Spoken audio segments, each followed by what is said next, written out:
Learno World. Let's learn with animation. नमस्कार बच्चों। तो आज जो हम पाठ पढ़ने वाले हैं उसका शीर्षक है यह दीप अकेला और मैंने देखा एक बूंद। यह दोनों कविताएं सच्चिदानंद हीरानंद वात्स्यायन अज्ञेय के द्वारा लिखी गई है। तो चलिए पहले हम यह दीप अकेला पाठ को शुरू करते हैं। यह कविता बाबरा अहेरी से ली गई है जिसे अजय ने लिखा था।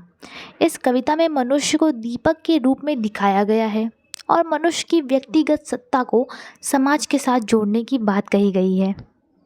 यह दीप अकेला स्नेह भरा है, गर्व भरा मदमाता, पर इसको भी पंक्ति को दे दो। यह जन है गाता गीत जिन्हें फिर और कौन गाएगा। पनडुब्बा ये मोती सच्चे फिर कौन कृति लाएगा। यह समीधा ऐसी आग हठीला बिरला सुलगाएगा।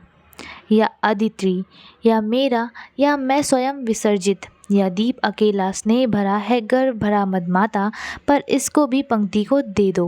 कवि दीप को प्रतीक बनाकर अपने दृढ़ विश्वास तथा आत्मविश्वास के साथ यह कहता है कि यह दीप दिल से भरा हुआ है परंतु अकेला है।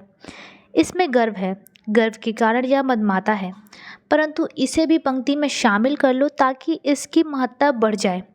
इसी तरह मनुष्य अकेला होता है, समाज के साथ जुड़कर उसकी उपयोगिता तथा महत्ता बढ़ जाती है।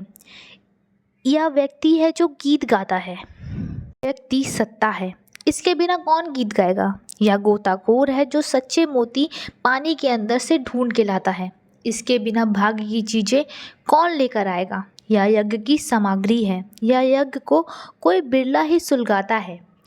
यह व्यक्ति अद्वितीय है, यह मेरा है, यह अपने आप में त्यागा हुआ है। यह दीप अकेला है तथा तेल से भरा है, यह गर्व से चमकता है। इसे समूह में शामिल कर लो, इसे महत्वपूर्ण स्थान दे दो। वधु है स्वयं काल की मौना का युग संचय, यह गोरस जीवन कामधेनु का अमृतपूत पेय। यह अंकुर फोर धरा को रवि को ताकता निर्भय। यह प्रकृत स्वयं भू ब्रह्म आयुत, इसको भी शक्ति को दे दो। यह दीप अकेला स्नेह भरा है, घर भरा मदमाता, इसको भी पंक्ति को दे दो। कवि अकेले जलने वाले दीप के माध्यम से स्वयं की विशेषता बताते हुए कहते हैं कि दीप अर्थात कवि के जीवन में भी मिठास है। उसका यह मिठास युक्त जीवन युगों का अनुभव संचित करते हुए है। यह कामधेनु के अमृत तुल्य दूध से भरा है। यह निर्भय हो सूरज को उसी प्रकार से देखता है जैसे धरती को फोड़कर निकला अंकुर। यह दीप प्राकृतिक और स्वयं ही उत्पन्न हुआ ब्रह्मा के समान है, उन्हीं के जैसी काव्य रूपी सृष्टि की रचना करता है। जिस तरह सृष्टि की रचना करके भी ब्रह्मा पृथक रहते हैं, उसी प्रकार यह दीप कवि भी अकेला है और अधिक सृजनात्मक शक्ति प्रदान करें। यह दीप गुणयुक्त तथा असीम संभावनाओं से युक्त है। अपने गुणों से गर्वित इस दीप को भी पंक्ति में शामिल कर लिया जाए।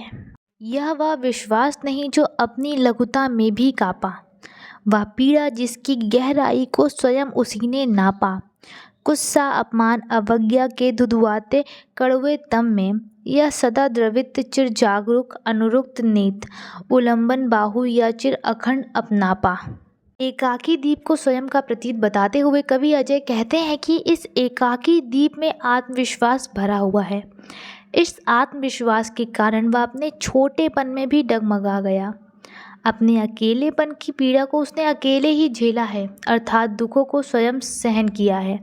इस एकाकी दीप ने अपनी निंदा, अवहेलना, अपमान आदि को अपने हृदय की गहराई में ही छिपाए हुए अपनी करुणा और दयालुता को नहीं छोड़ा है। यह सदा से सजग, प्रेम भरी आँखों और उठी बाहों वाला है। यह सदा से सजग, प्रेम भरी आँखों और उठी बाहों वाला रहा है, जो हमेशा अखंड रहा है। यह एकाकी दीप यानी कवि जिज्ञासु, बुद्धिमान और श्रद्धावान रहा है, अतः इसे भी भक्ति देकर अन्य दीपों की पंक्ति में सम्मिलित कर लेना चाहिए।